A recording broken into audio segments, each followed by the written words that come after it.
ఈరోజు మన చుట్టూ ఉన్న వాళ్ళందరూ కూడా డబ్బు గురించి తక్కువ చేస్తుంటారు, తక్కువ చేసి మాట్లాడుతుంటారు, డబ్బుదేముంది అంటూ ఉంటారు. అదే మన సబ్కాన్షియస్ మైండ్లో ఆ బీజాలు వేయబడ్డాయి. వాటి ప్రకారమే మన ఆలోచనలు నడుస్తూ ఉంటాయి.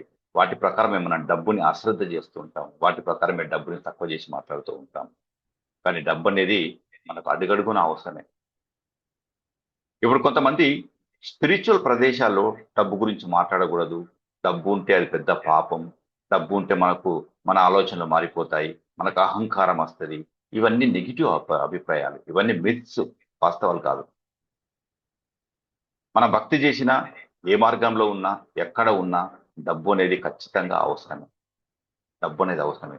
కానీ మన సబ్కాన్షియస్ మైండ్‌లో డబ్బంటే చెడ్డది, డబ్బంటే విరోధం చేస్తది, డబ్బంటే మనుషుల యొక్క అహంకారాన్ని పెంచుతది, బంధాల్ని తెంపేస్తది, భక్తి చేయకుండా చేస్తది, ధ్యానం చేయకుండా చేస్తది అని చెప్పి ఇలాంటి అనవసరమైనటువంటి చెత్త చెదరనంతా కూడా మన సబ్కాన్షియస్ మైండ్‌లో వేసేసాం మనం.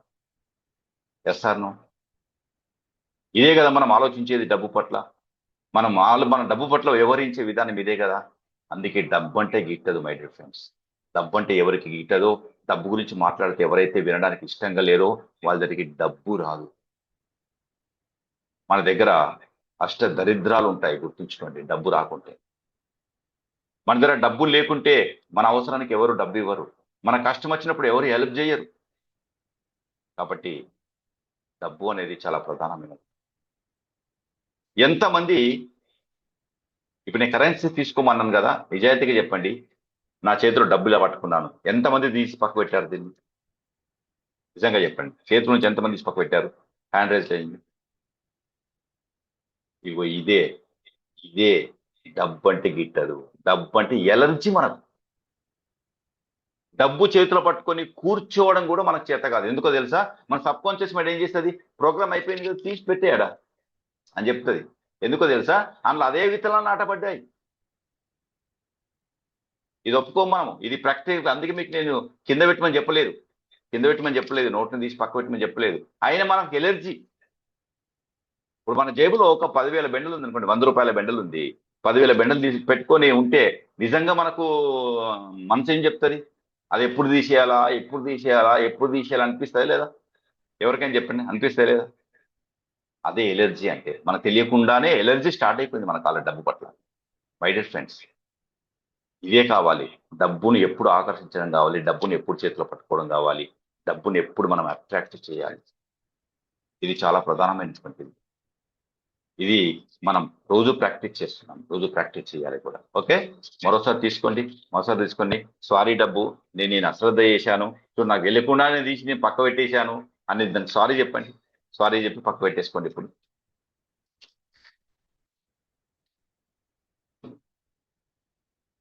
డబ్బు ఎప్పుడొచ్చినా, మన దగ్గరికి ఎప్పుడొచ్చినా దాన్ని గమనిస్తూ ఉండండి డబ్బుని. ఎప్పుడు ఇచ్చినా కూడా దాన్ని చూస్తూ ఇవ్వండి. ఇప్పుడు నా దగ్గరికెళ్ళి రూ. 100 పోతున్నాయంటే థాంక్ యూ యూనివర్స్. నా దగ్గరికి మళ్ళీ 100 రెట్లు తిరిగి వస్తున్నందుకు థాంక్ యూ యూనివర్స్ అని చెప్పి ఇవ్వండి. ఇలాంటి భావంతో ఇవ్వండి. అయ్యో! పోతున్నాయి, అయ్యో! పోతున్నాయి, అయ్యో! పోతున్నాయి. పోతున్నాయి అంటే మనకు సబ్‌కాన్షియస్ మైండ్‌కి ఏమిస్తున్నాం మనం? పోతున్నాయనే ఇస్తున్నాం. అదేమనుకుంటది? ఈళ్ళకు పోతేనే బాగా ఇష్టమేమో అని చెప్పి అన్ని ఖర్చులే ఇగ మనకు. దవాఖాన్ల ఖర్చులు, ఈఎంఐ ఖర్చులు, ఇగ అనవసరమైన ఖర్చులు ఇవే ఉంటాయి ఇగ మనకు. Yes or no? ఇదంతా మన సబ్‌కాన్షియస్ మైండ్‌లో ప్రోగ్రామింగ్ జరిగింది. కాకపోతే ఈ కోణంలో మీకెవరు చెప్పలే ఇప్పటిదాకా. ఈ కోణంలో మనం ప్రాక్టీస్ చేస్తున్నాం మనం. అందుకే ఇది కంప్లీట్‌గా మన లైఫ్‌ని పూర్తిగా మార్చేటువంటి అద్భుతమైన ప్రోగ్రామ్ ఇది. మై డియర్ ఫ్రెండ్స్, డబ్బు పట్ల ఎప్పుడు ప్రేమ కలిగి ఉండండి. డబ్బుని ఎప్పుడు ప్రేమించండి. ఓకే. రైట్. నెక్స్ట్ వచ్చేసి ఇప్పుడు మనం అఫర్మేషన్ చేద్దాం. అఫర్మేషన్ చేయాలంటే ఏం చేయాలి? ఫ్రీక్వెన్సీ పెరగాలి బాడీలో. ఎనర్జీ పెరగాలి. ఎనర్జీ పెరగాలంటే ఏం చేయాలి? ఏం చేయాలి? Wow! Excellent, excellent, excellent. Come on, come on, come on.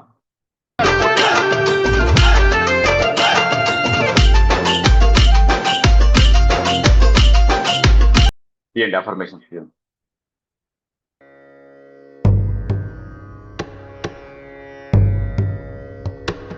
హార్ట్‌ఫుల్‌గా చదవాలి అందరూ కూడా. ప్రతి ఒక్కరు హార్ట్‌ఫుల్ చదవాలి. ఇది మన సబ్‌కాన్షియస్ మైండ్‌లో మనం ఏం చేస్తున్నామంటే కొత్తగా విత్తనాలు నాటుతున్నాను. మీకు అర్థం కావాలి. ఇప్పటి వరకు రాంగ్ బీజాలు వేయబడ్డాయి మన మైండ్లో.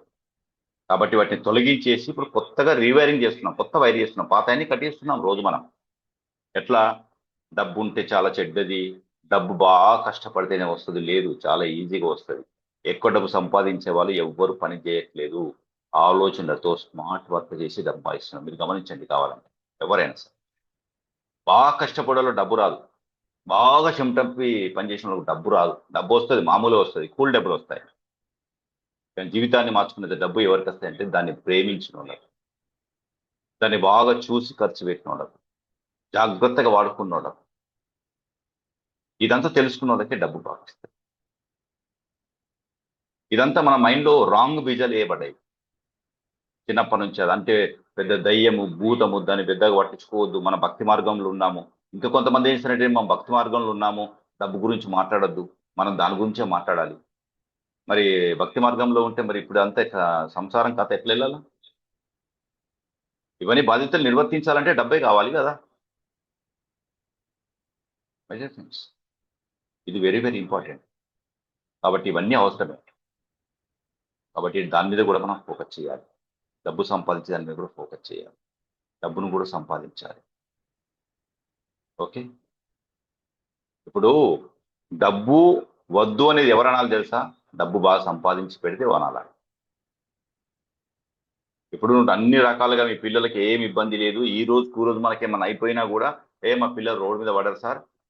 మా గురువు ఒక ఆయన ఏమన్నాడంటే, ఏం చేస్తుంటావు నువ్వు అని అంటే, నేను ఎక్కమట్టుకు సేవ కార్యక్రమాలు చేస్తా సార్ అని చెప్పి ఒక ఆయన అన్నాడు.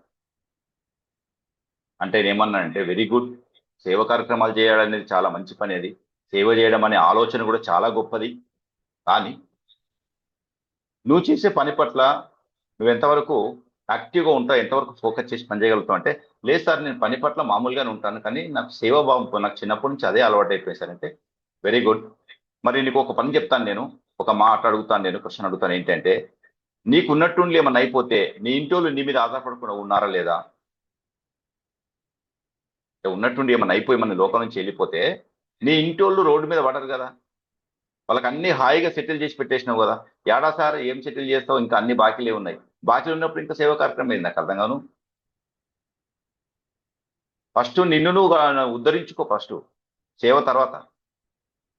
ఫస్ట్ మనల్ని మనం ఉద్ధరించుకోవాలి, మనల్ని మనం సెటిల్ చేసుకోవాలి. మన మీద బాధ్యతలు ఉన్నాయి, మన వెనకాల ఆ బా భార్య పిల్లలు ఉన్నారు, వీళ్ళందరి గురించి మనం ఆలోచించాలి.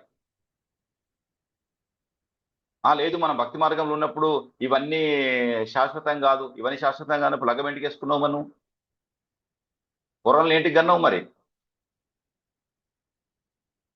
కన్నప్పుడు వారి గురించి ఆలోచించు కదా నువ్వు. ప్లీజ్, ఇవన్నీ రాంగ్ విత్తనాలు నాటబడ్డాయి మనసు లోపల. అన్నింటి గురించి మనం ఆలోచించాలి, అన్నింటి గురించి మనం చెయ్యాలి, ప్రతిదానికి న్యాయం చేయాలి మనం. ఇది వెరీ వెరీ ఇంపార్టెంట్, గుర్తుంచుకోండి. ఇటువంటి ఆలోచన నుంచి బయటపడిపోండి. ఇవన్నీ రాంగ్ ఆలోచనలు.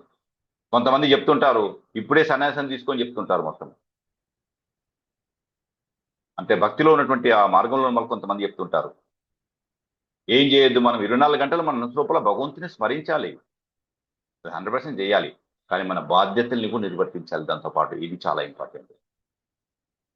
ఏ గురువు కానీ, ఏ మార్గం కానీ, ఏ భక్తి మార్గం కానీ అన్నింటినీ విస్మరించమని చెప్పలేదు. మనం ఏం చేస్తామంటే చాతగాక, డబ్బు సంపాదించడం చాతగాక, నేను మార్గంలో ఉన్నాను, డబ్బు గురించి పెద్దగా పట్టించుకోను, డబ్బు గురించి పెద్దగా మాట్లాడను. మరి మార్గంలో ఉన్నప్పుడు లగ్గం చేసుకోవద్దు కదా, పెళ్ళం గురించి ఎందుకు వెతికినావు మరి? పిల్లల్నింటికి గన్నావు మరి. వీళ్ళందరూ ఉన్నారు కదా వెనకాల, మరి ఇళ్ళని ఏడగంపుతావు మరి? వీళ్ళందరినీ అది ఏడ వదిలిపెడతావు? అడవిలో తీసుకుపోయి వదిలిపెడతావా? ప్లీజ్ అర్థం చేసుకోండి, ఇది వెరీ వెరీ ఇంపార్టెంట్. కాబట్టి మన బాధ్యతల్ని నిర్వర్తించడంలో 100% మనం బాధ్యత తీసుకోవాలి. సక్సెస్ అయ్యే వాళ్ళు, సక్సెస్ఫుల్ పర్సన్ తీసుకోండి ప్రతి రంగంలో. అంటే ఐదు పిల్లర్స్ అనుకున్నాం కదా మనం: మెంటల్లీ, హెల్త్, అదేవిధంగా మనకు రిలేషన్షిప్స్, తర్వాత మన బిజినెస్, మన కెరీర్, తర్వాత డబ్బు. ఈ 5 మీద మనం ఖచ్చితంగా ఆలోచన చేయాలి, 5 మీద మనం ఫోకస్ పెట్టాలి, 5 మీద మనము దాని గురించి యాక్టివిటీ చేయాలి. ఏ ఒక్కటి కూడా మిస్ అయినా కూడా మనము పూర్తిగా మిస్ అయిపోతాం అన్నట్టు. Okay, right. మరి మనకు టైం అయింది కాబట్టి కంక్లూడ్ చేసుకుందాం. మీ అందరికీ అన్మ్యూట్ చేస్తున్నాను. ఆర్ట్ఫుల్ గా నవ్వండి. కొంతమంది నవ్వడానికి కూడా సిగ్గుపడుతున్నారు. ఇదేందే నాకు అర్థం కాదు. లేదు సార్, నగ్గక మస్తు రోజులు అయింది సార్, ఎంత నవ్వుతాం సార్, ఈఎంఐలు, అప్పులు, ఇవన్నీ బాధలు, ఈ ఖర్చులు, సంసారం, సాగరం, ఈ గిల్ల నవ్వుతామా సార్ మనం? నవ్వొస్తుందా? నవ్వుతలేం కాబట్టి నవ్వుదామని చెప్తున్నాను మరి నేను ఇక్కడ యాక్టివిటీ అందుకోసమే చేస్తున్నాం. మరి మన జీవితంలో నవ్వు కరువు అయిపోయింది. ఆ నవ్వుడు కూడా ఎట్లయిపోయిందంటే ఆర్టిఫిషియల్ అయిపోయింది. మ్యూట్లో పెట్టేసుకోండి. మన మైండ్కి ఏం చేయాలంటే మనం ట్రైన్ చేస్తున్నాం. మన మైండ్లో రాంగ్ ట్రైనింగ్ చేయబడ్డది. సో మన మైండ్కి ట్రైన్ చేస్తున్నాం కాబట్టి మీరందరూ ఆర్ట్ఫుల్ గా పార్టిసిపేట్ చేస్తేనే ఇక్కడ నుంచి లాభాన్ని పూర్తిగా తీసుకుంటాం. మనం పూర్తి లాభాన్ని తీసుకుంటాం. మనం ఈ లాభాన్ని తీసుకోవాలి, హార్ట్ఫుల్ గా నవ్వాలి. ఎందుకనంటే దీంతోనే మన వైబ్రేషన్ బాడీలో ఫ్రీక్వెన్సీ పెరుగుతుంది. ఈ ఫ్రీక్వెన్సీ మనకు సాయంత్రం వరకు మెయింటైన్ చేయబడుతుంది. ఇదే ఫ్రీక్వెన్సీలో మనం ఏ పని చేసినా 100% ఫోకస్ చేసి ఎస్. కాబట్టి దీన్ని మన డైలీ ప్రాక్టీస్ చేయండి. మీరు ప్రతి చోట ప్రాక్టీస్ చేయండి. రోజంతా ఉత్సాహంగా ఉండండి. రేపు మనము ప్రేమ గురించి మాట్లాడుకుంటాం. చాలా అద్భుతమైన కాన్సెప్ట్. ఎందుకనంటే ఈరోజు అది మిస్ అవుతున్నాం అందరం కూడా. ఇంట్లో వాళ్ళని ఎలా ప్రేమించాలి, పిల్లల్ని ప్రేమిస్తలేము, భార్యని ప్రేమిస్తలేము, భర్తను ప్రేమిస్తలేము. యాక్చువల్గా ఏం చేయాలనేది రేపు మాట్లాడుకుంటాం. చాలా పర్ఫెక్ట్, పవర్ఫుల్ కాన్సెప్ట్ అది. Thank you very much. All the very best. Have a nice day. Love you to all. రేపటి ప్రోగ్రాంలో కలుద్దాం మరి. All the very best. All the very